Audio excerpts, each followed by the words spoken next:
Uh, all right, got it. It's hard to figure out who's recording and who's moving.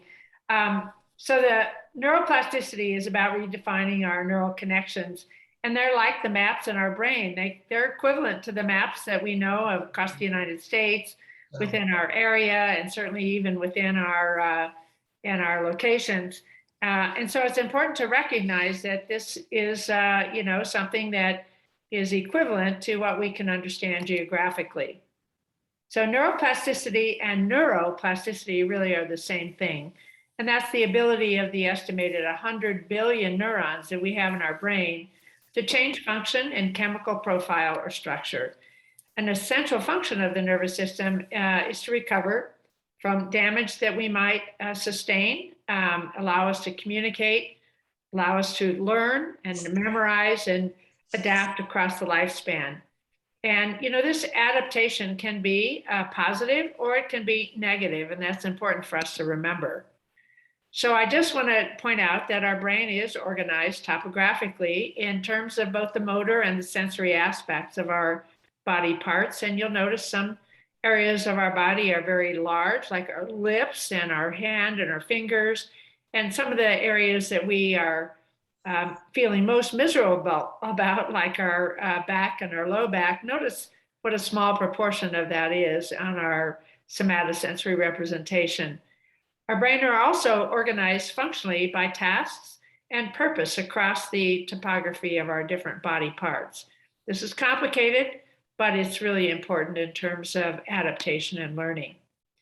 So without the ability to make these adaptive changes, our brains would not be able to memorize a new fact, master a new skill, form a new memory, adjust to new environments, or recover from a brain injury, or even overcome cognitive disabilities.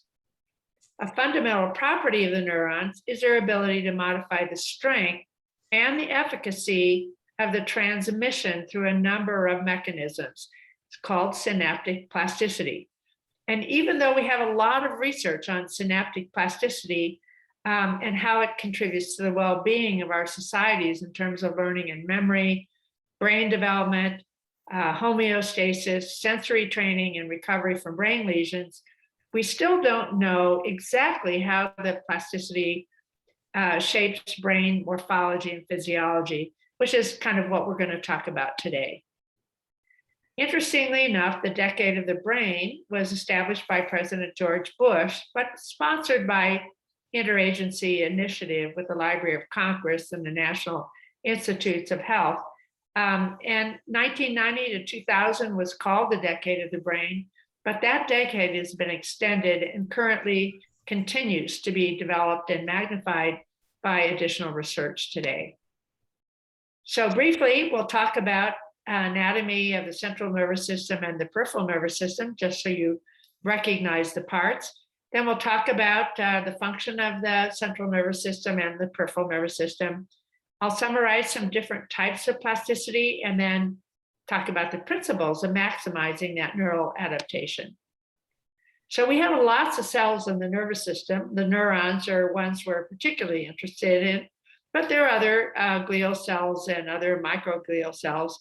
And I don't expect you to remember all the names. The neuron has a body, which is called the soma. It has dendrites, which are the branches from the soma. And then the branches have a lot of, spines that are on the dendrites that reference the complexity of our communication. The axon is the communication system, and some of these axons are myelinated and some are unmyelinated based on the type of communication they're, contributing. And then there are the terminals, the pre and post-synaptic terminals, which are the communication links between our neurons. So this synapse, the presynaptic, synaptic cleft, and the postsynaptic membrane are where we have the communication signals called action potentials, where we have the neurotransmitters, which enable the message to be transferred from one to another neuron. And then we have receptors and we had the potentials for receiving this information. So this little diagram here is a nice representation for how the communication occurs between our neurons.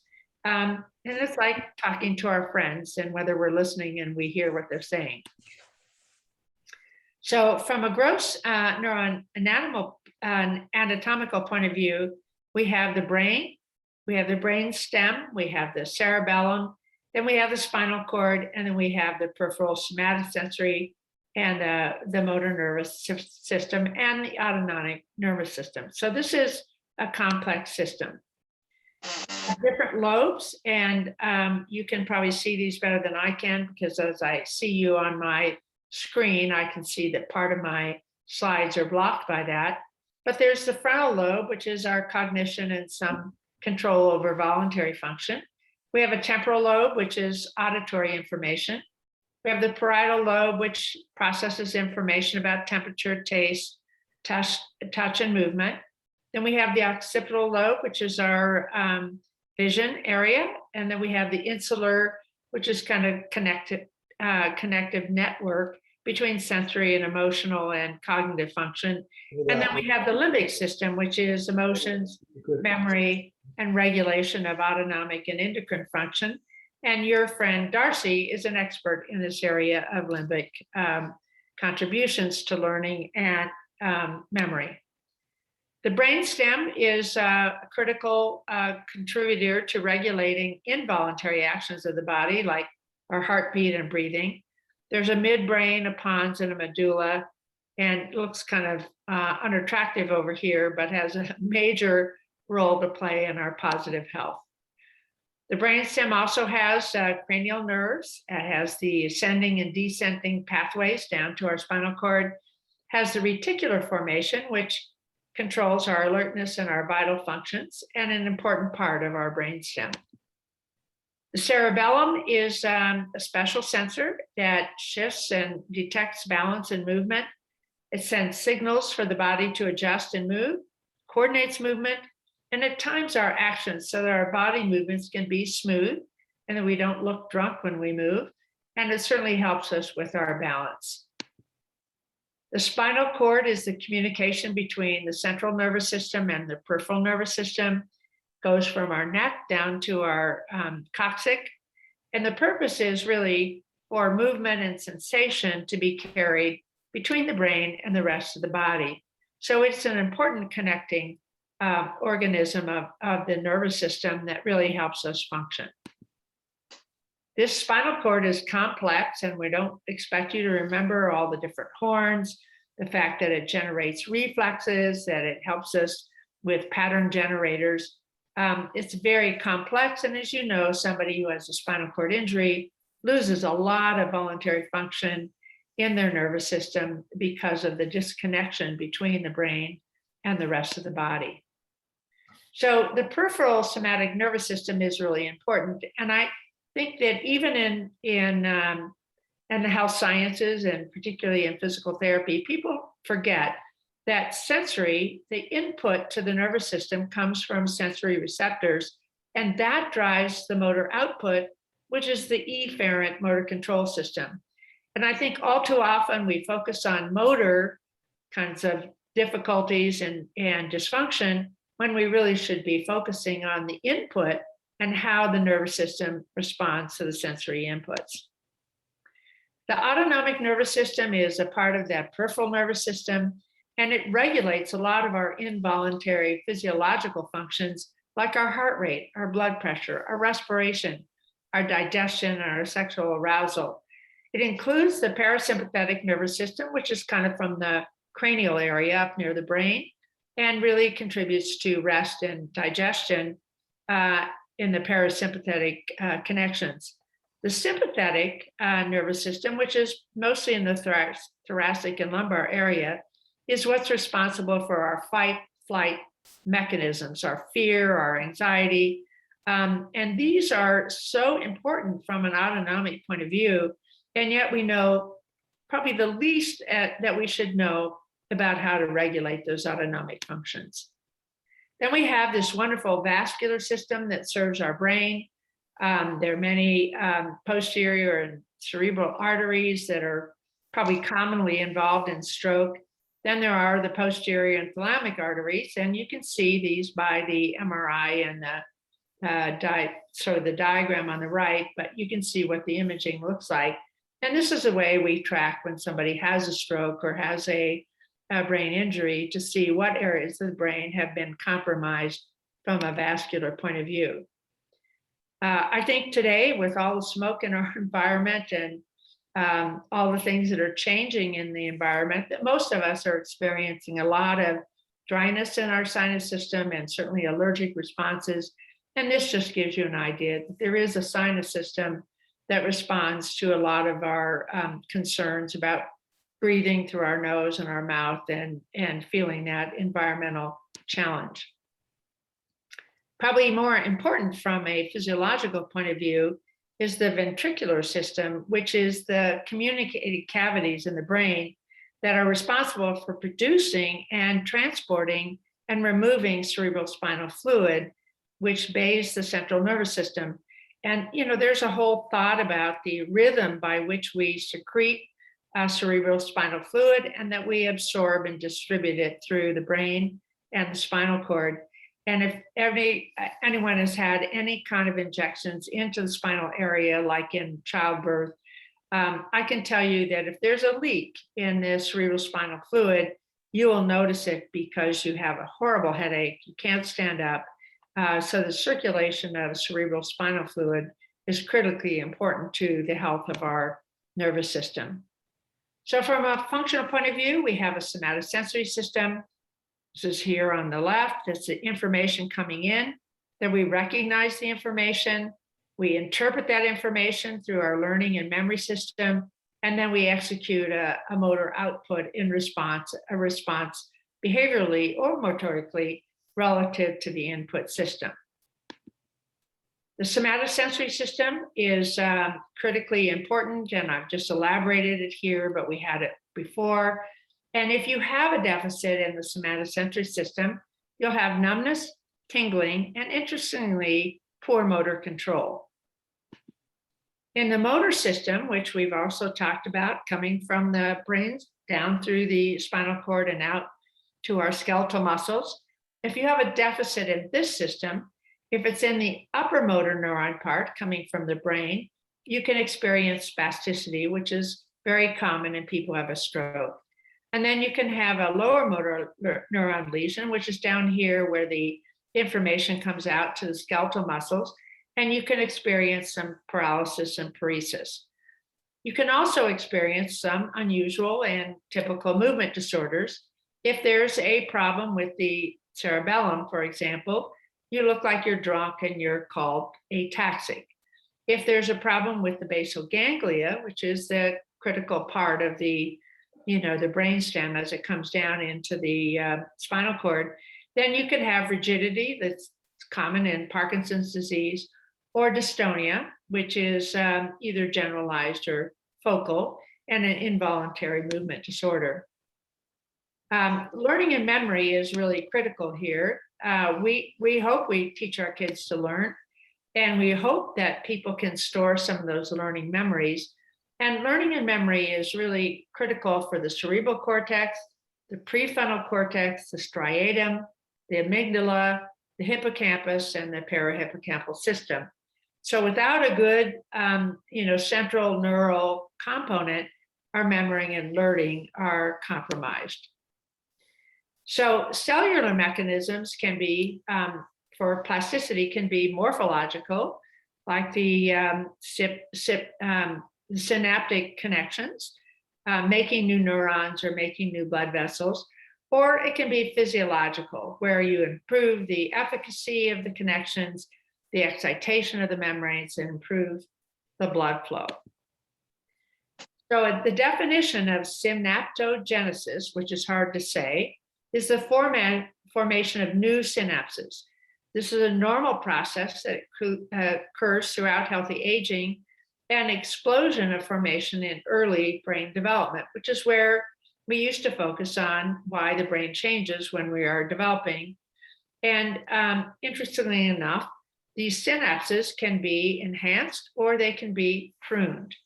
So there's what is called axonal sprouting and regeneration, which is what we'd like to do from a plasticity point of view. We can sprout new dendrites, and we can also sprout new synapses. So here's an example of axonal sprouting. Here's a case before the injury. Here's a case of collateral sprouting after the death of one of the presynaptic neurons. So you can see it just makes another extension. Here's another case where there's damage, and then there's a regeneration of the sprouting to make up for the damage to the initial axon. We can also have dendritic sprouting, and that is we make the sprouts of our dendrites more complex and more interesting. They're bigger, they're longer, and more complex. And I can tell you from my experience working with Allison McKinsey that we tried to count the number of dendrites here through a microscope in mice who had compromised brain injuries. And this is a very challenging process, but it is very real.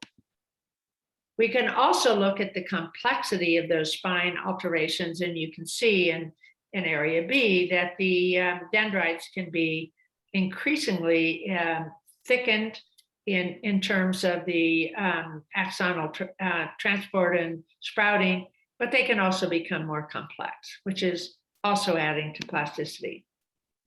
Making new neurons, that's the greatest thing, and we can make new neurons, but we can't make them everywhere.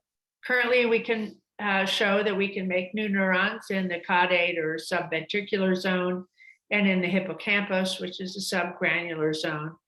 And there's a proliferation, and then those new cells move on and migrate to new places. They improve their differentiation, and then they're integrated. And this process of neurogenesis, is still limited because we can't do it in every part of the brain, but that is critical in terms of adapting our nervous system. Angiogenesis is creating new blood vessel proliferation. And this is more common and more easily documented in plasticity than neurogenesis. We release new growth factors, and then that helps increase the amount of neurogenesis that we can see. And it's serves as a supporting pathway for new neuron migration. So we need blood flow in order to even take a new neuron and transport it to another area to improve our function. There's also improving the efficiency and the efficacy of our connection between our different synapses. And we can alter the signal transmission, which is called synaptic efficacy. This can be, we change the presynaptic or the postsynaptic areas, or we can increase or decrease the efficacy. And these changes can be both positive and negative. Well, we'd like to think they're all positive. There are cases where we reinforce negative behaviors that cause these transmissions to be negative. So here's an example where we increase the storage of neurotransmitters, and then neurotransmitters are increased in terms of their distribution to the postsynaptic membrane. And then once we get those across the membrane, we decrease the storage, and we decrease the neurotransmitters. And the next thing you know, that we increase the responsive and receptors of that postsynaptic membrane, which is how we get new information and convert it and transport it to another area of the brain. The excitability of the membrane is also important. This is the augmentation or depression of neuroresponsiveness to particular stimulation. This occurs by changing a lot of the metabolic changes of the membrane itself with our sodium, potassium, and calcium. And this results in more release of the neurotransmitter, changes the time we are, increasing that release. And it also affects the reabsorption of that neurotransmitter into the postsynaptic membrane. So if we can change the resting potential of the membrane, we can increase the communication between our different synapses. There are two kinds of concepts about blood flow. One is that spatial and temporal association between blood flow and activation of neurons is important. We can't activate our neurons, we can't increase our neurons, we can't even increase the communication between the neurons without improved blood flow. And plasticity is dependent on this perfusion, particularly to an area of injury like a stroke or traumatic brain injury or concussion. And this perfusion occurs in proportion to reperfusion. So the better I can reperfuse an area of damage, the better my symptogenesis and the better the dendritic spine density. So it's critically important to maximize blood flow. And we talked about that last time in terms of being well hydrated and improving oxygen delivery. So synaptic plasticity can be measured in several ways. One is called habituation, which means that I continue to give a stimulus, and the response to this repeated stimulus, which stays the same, is negative for what I call learning. In other words, we don't pay attention to the stimulus, the synapses don't respond, and so there's either a long or short-term time when we can't really learn anything new from the stimulation. And that prolonged repetitive stimulation can, in fact, produce structural changes, which can be either permanent or temporary, and they can be positive or negative. But for the most part, we don't really want habituation. We would rather have sensitization, where we get increased responsiveness to repeated stimuli, particularly those that are of large amplitude, or they may even be noxious, but increasing your sensitivity to that stimulation. And more importantly, we would like to have this long-term potentiation or learning. That means a given stimulus will get a greater response and a larger excitation, and it basically depolarizes and then changes that whole discussion we had about the chemo exchange, metabolic exchange of calcium and things like that, at the synaptic junction. So we're really interested in improving the NDMA or the methyl deasparate channels to improve our learning and maintain that learning potential. So from a systems level, we have what we call functional remodeling, and we have experience-dependent plasticity. These two are really the same thing, but just defined slightly differently. Functional remodeling is reorganization of a region or a change in the area association with a given stimulus or a given function. Experience-dependent plasticity is equivalent to this functional remodeling, and it's a mechanism that the brain encodes new experiences, learns new behavior, and then they use that to recover from damaged area through relearning or lost behaviors. And this is where we focus most of our rehabilitation. The possibilities of this type of change come from parallel pathway activation, from unmasking silent neurons or pathways that were not responding before the injury, and forming new pathways, new circuits, new synapses. Functional remodeling has a lot of scientific evidence and different mechanisms by which it works.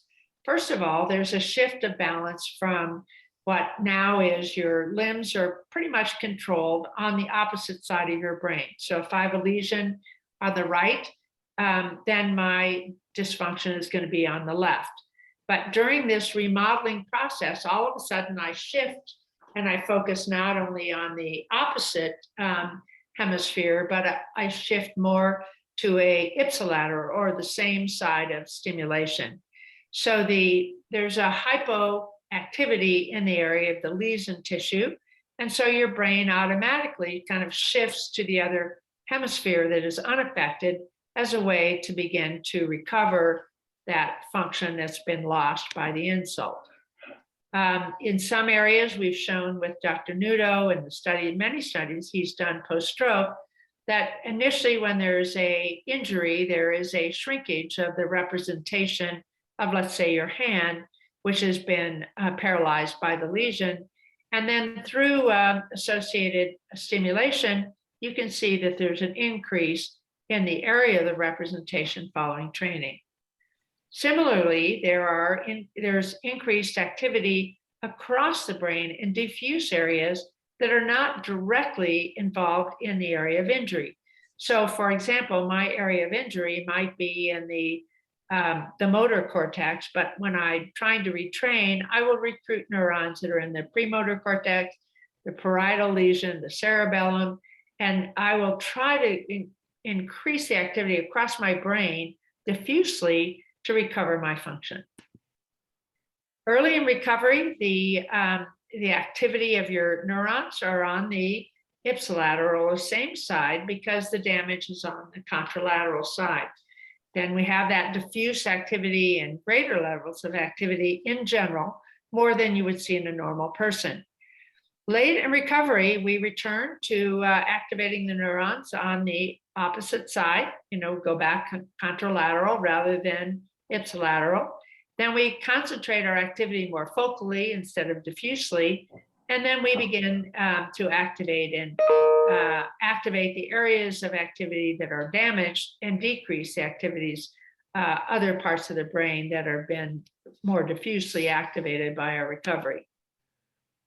So interestingly enough, in children, early damage is typically leads to less dysfunction than it does in people who are older, late childhood or adulthood. And a good example of that is that when you have therapy-resistant epilepsy, they have been doing what they call these hemi lesions, where they reduce the function of one half of the brain.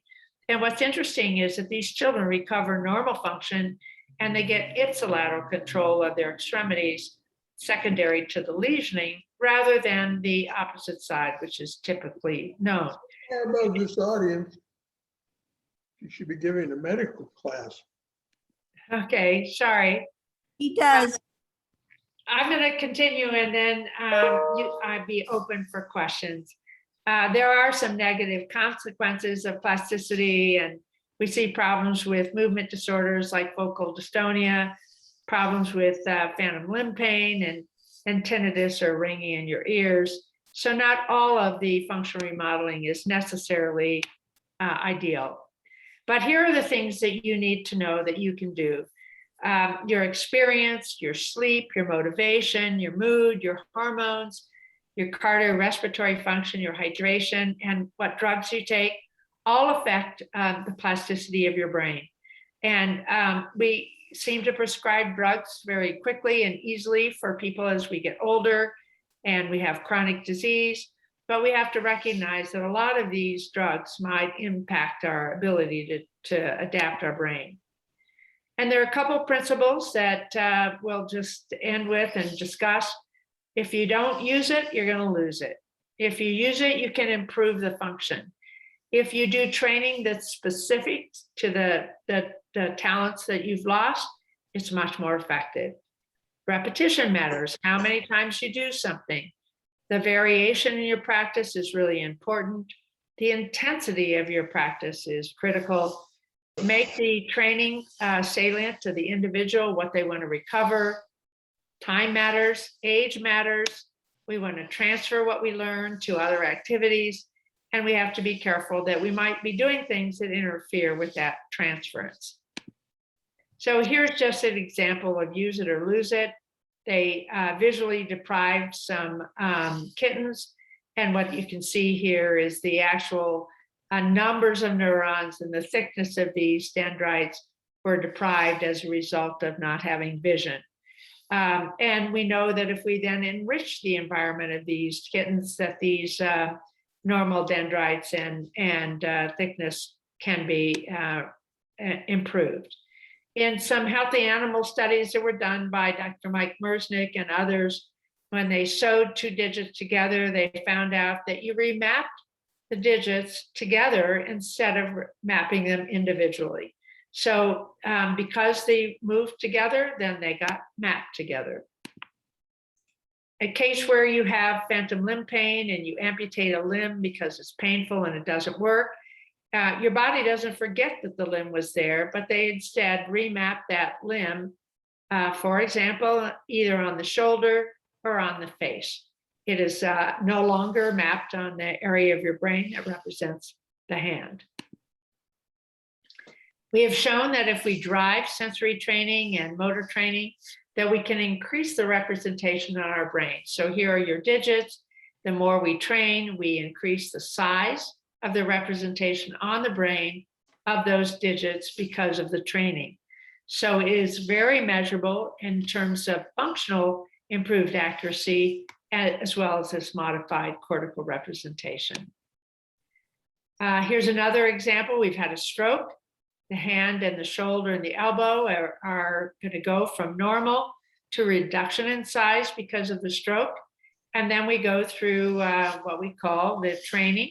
And we can, through training, expand the area of the representation so it becomes more like normal, maybe even a little bit different. But here we are 3 months post-stroke, showing that the hand representation in a patient post-stroke is similar in size to what it was prior to the stroke.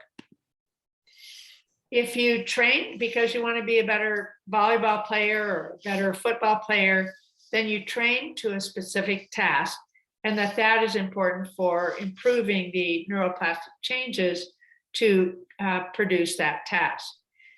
This is the same activity we use when we try to improve the activities of the brain after a stroke or other brain injuries. So the task has to be specific to the motor learning that's lost. It can't just be generalized without some specificity.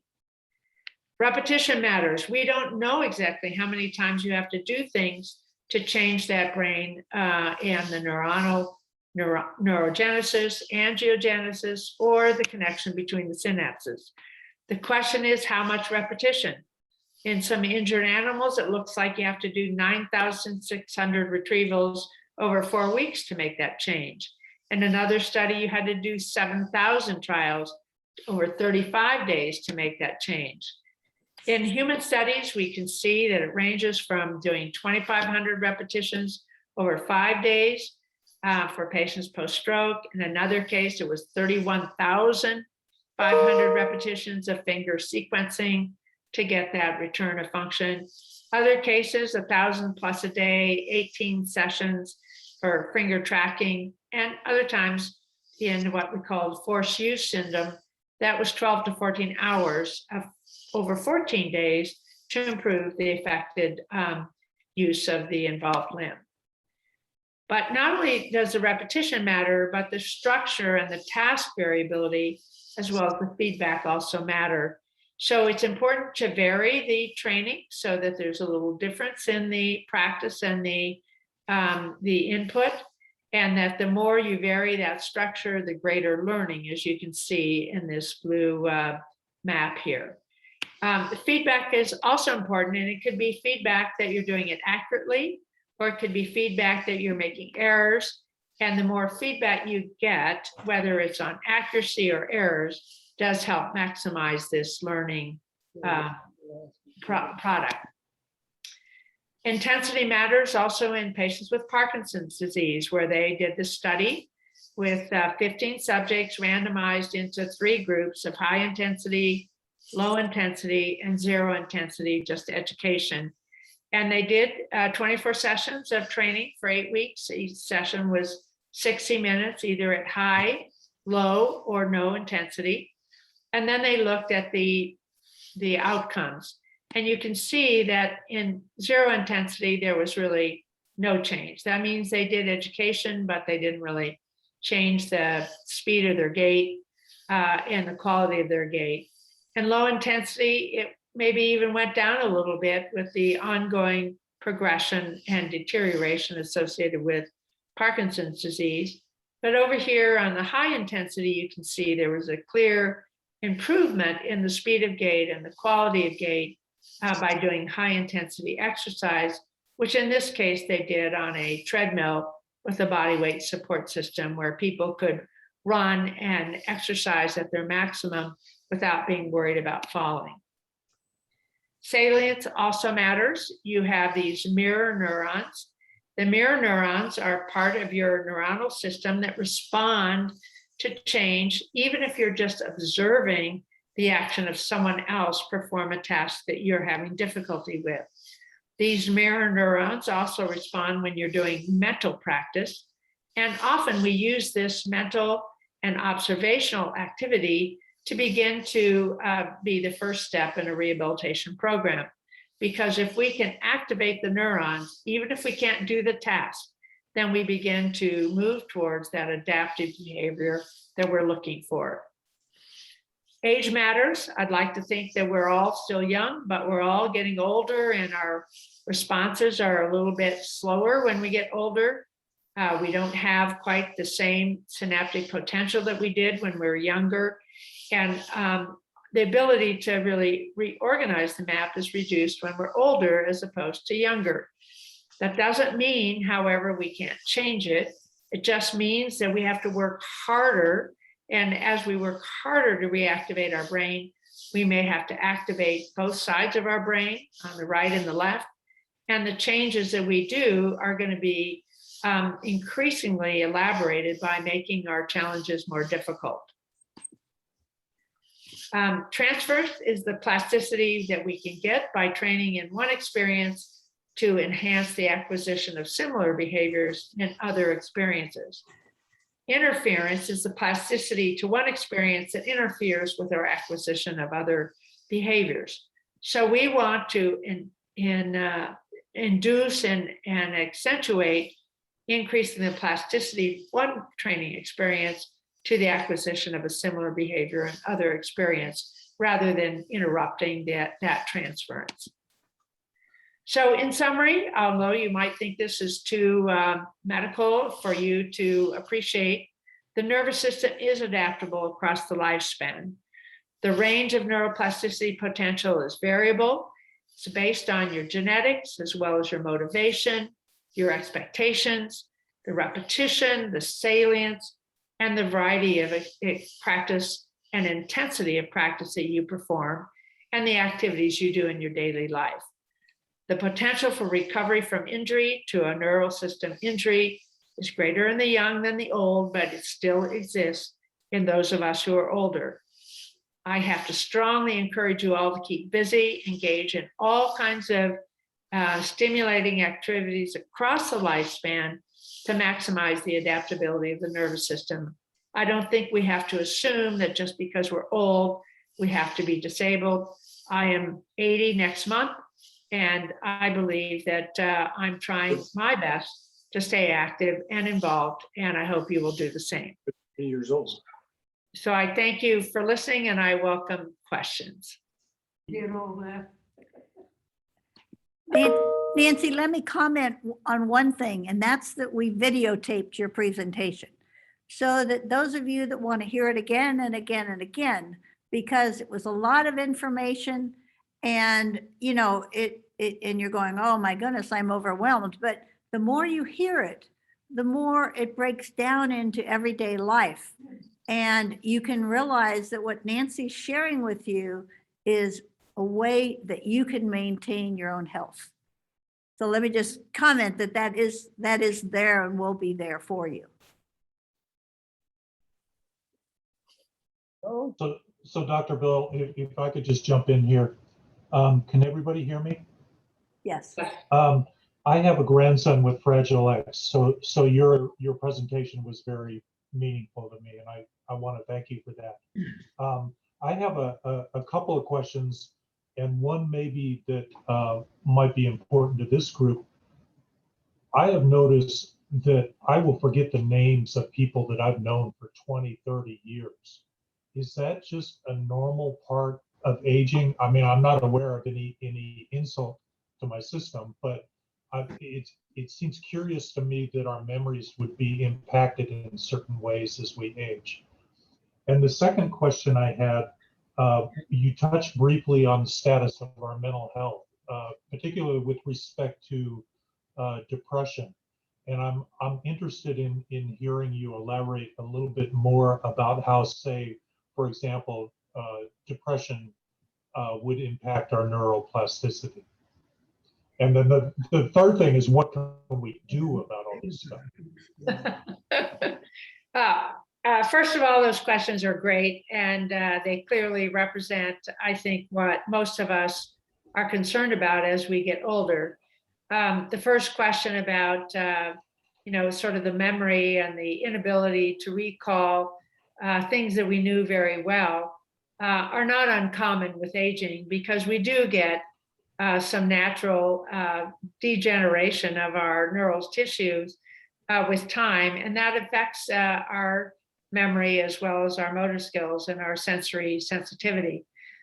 In terms of whether or not there's a impact of depression, on neural adaptation and quality of life from a nervous system point of view, and it's absolutely affects our ability to maintain the adaptation and the quality of our neurotransmitters. Depression really alters our, endocrine system, and it alters our sort of self-esteem. It alters our motivation. It alters our, being willing to do task-specific tasks to keep our alertness and our sensitivity. Mike Merznick has a program called Brain HQ with Posit Science. He has shown that with people who do this 40-hour program of, training, brain training, which emphasizes sensory, it emphasizes visual, auditory, cognitive, and even emotional impact. And people who do this kind of training who are older have better memory, they have better recall skills, they have better driving skills. And at one time, some of the insurance programs in California were willing to give a discount for their car insurance if they took this brain training exercise. So we don't all have to necessarily do this specific brain training that is recommended by Posit Science, but we do have to challenge ourselves every day, have a plan, have things you want to accomplish, have goals you want to do, have things you want to remember. And when you challenge yourself to do that, then you are going to do far better than if you just say, oh, well, that's the way it is, I'm just getting old. There are some pharmaceutical kinds of things that are being promoted today that you can take to, improve your memory. Resveratrol is the thing that is being promoted most commonly, but there's some new ones that are out there, and no, they don't hurt you. And if they help you improve your recall and your short-term and long-term memory, good for you. But that is not going to replace your challenging yourself to remember, to recall, to learn, to do new things, to read and chat with people about problem solving and remembering. And maybe you won't be perfect like you might have been when you were, 16 or 17. But I can tell you, you'll be a lot better by keeping that orientation than you are by just accepting, well, I can't remember. Well, no, I don't know what the word is, and I don't care that I remember because I'm just old. That's the wrong attitude to maintain your best adaptation with aging. Right. So what I hear you saying is just keep learning. Absolutely. And, Mike Merznick wrote a book called Soft Wired. And that was in 2000, I think it's 2016. I would encourage you all to read his book, and he recaptures in a very thoughtful way the research that really emphasizes our commitment to continued learning, continued involvement, continued engagement, and continued attention to life and aging, if you will, in a positive way. And he takes it out of the scientific venue to make it hard to read, and he tries to present it in a very readable fashion. So I would just encourage people to read Mike's book on Soft Wired. And there are other similar books on brain plasticity, but clearly sitting back and being lazy and not directing ourselves, not being committed, not having a plan, all of those things just help us age faster and not necessarily in a positive way. And it's tough to motivate people to get back on their feet and be active and do things and continue. I mean, the COVID virus, in my view, the pandemic, has only made it harder for older people to stay engaged and active and continued learning. So I can't emphasize that enough. Great, thank you. Could you comment on peripheral neuropathy? Yeah, peripheral neuropathy can be either sensory or motor or both. The first thing that happens if you have a peripheral nerve injury or some kind of degeneration of your peripheral nerve is the loss of sensation. And I talked about the numbness and then tingling, and you can't really feel your feet or your hands. And the motor loss is that you can't move normally. You can't execute the movement that you want to do. There's some people who feel like peripheral neuropathy and degeneration with aging is expected and, you know, can lead to things like restless leg syndrome and other kinds of balance disorders. There are some physicians now in neurology who believe that you can do things like, you know, electromagnetic stimulation to improve peripheral neuropathy, that you can do even peripheral stimulation through magnetic stimulation or laser stimulation to improve neuropathy. There was a kind of presentation on the news this morning here in Reno on just that technique to minimize the deterioration of both sensation and motor function based on these peripheral neuropathy signals. Many of those peripheral neuropathy problems are because we don't have good perfusion to our peripheral nervous system, which means good blood flow, means good hydration. And I can't emphasize hydration enough. And I think all of us are, to some extent, we are ignoring the incredible need of the nervous system for oxygen. And if you're not well hydrated, you can't deliver the oxygen to the tissue. So I'm not saying at the 80 that my nervous system is perfect, but I can tell you that I work very hard at trying to maintain my hydration because I know oxygen delivery is important for maintaining neural health. It's especially critical to the nervous system almost more than any other part of your nervous system. So I would encourage you, if you are having peripheral neuropathy symptoms, I'd consider talking to my neurologist about whether they have any suggestions about doing some of this peripheral and electromagnetic stimulation. And I would definitely work at increasing your hydration to deliver more oxygen to the tissue. And Darcy's a great person to tell you, you can use an oximeter to tell you what your perfusion is like. And it gives you an idea that you should be somewhere about, 97 to 100% oxygen perfused with your oximeter. Doesn't cost very much to buy an oximeter. If you're having more symptoms peripherally, or if you're having other problems, I would encourage you to get an oximeter and kind of monitor yourself as well as your blood pressure and your heart rate. Thank you very much. Nancy, could I add one thing there?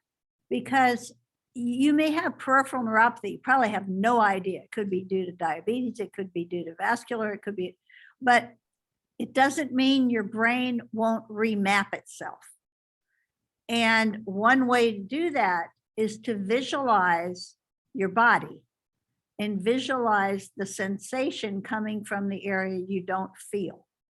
And that's what Nancy was talking about when she was talking about visualization.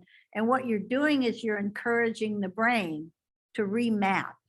And from a personal perspective, I still have sensory loss in my legs due to vascular insufficiency, but I used to use 2 canes. I now have total perception of where my feet are in space when I'm walking.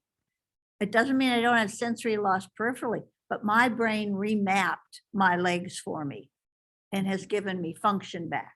So, but it took a lot of practice.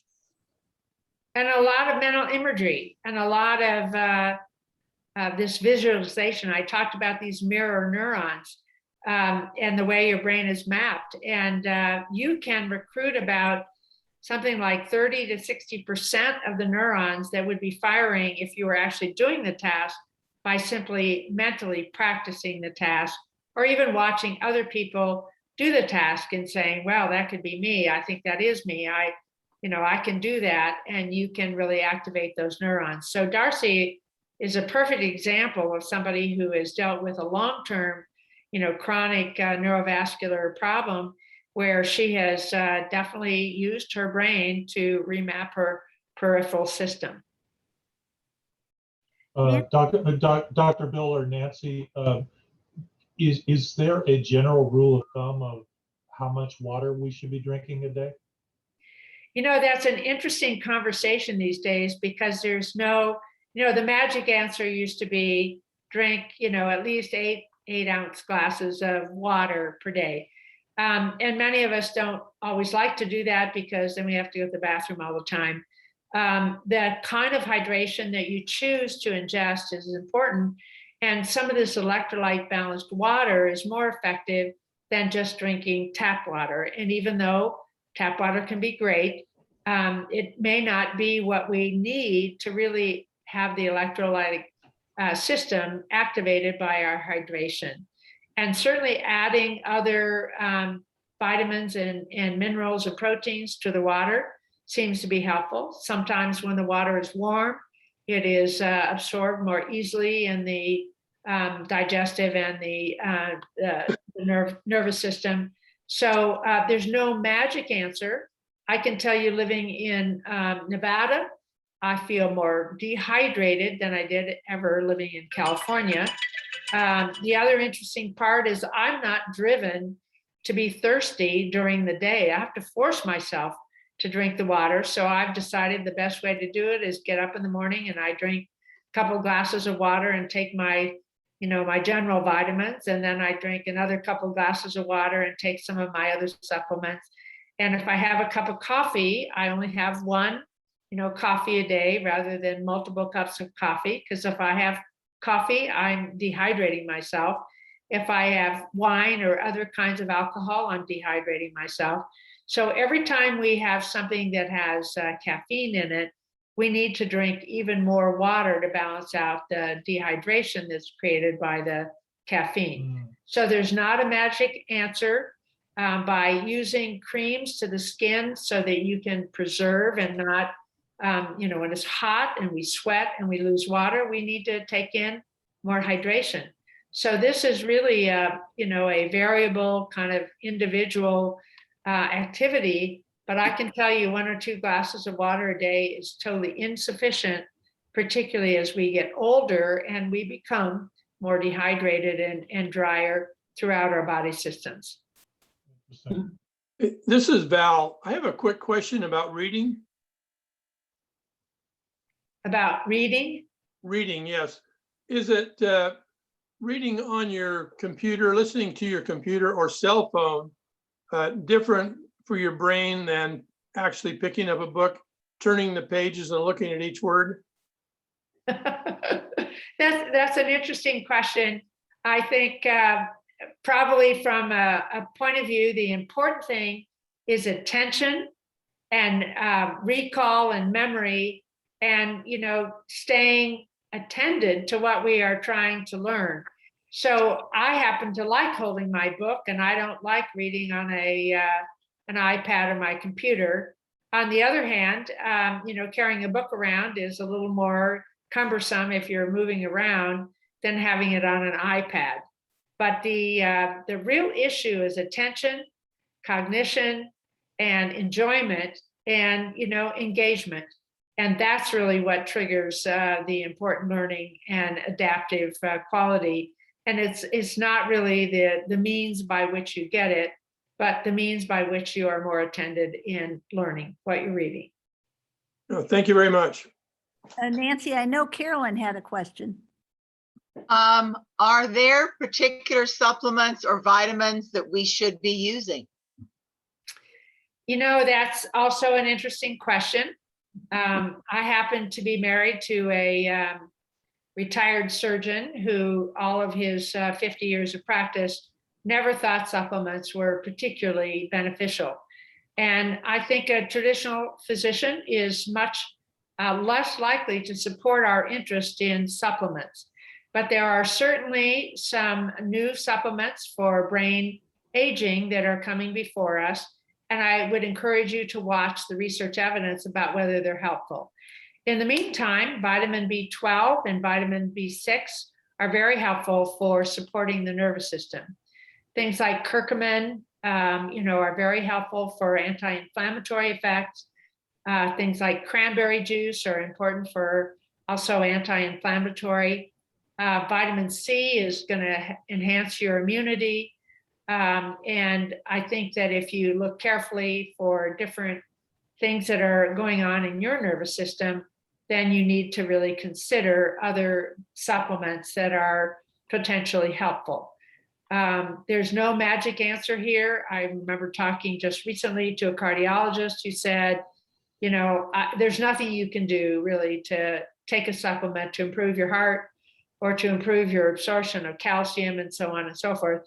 And I'm not sure that I believe that. I would encourage you all to read things about vitamin K, very unusual vitamin that would potentially help us absorb calcium into our bone instead of absorbing the calcium into our neurovascular system and clogging our arteries. So there's a lot we're learning. And I think I'm watching physicians who are now struggling with the same things their patients are struggling with.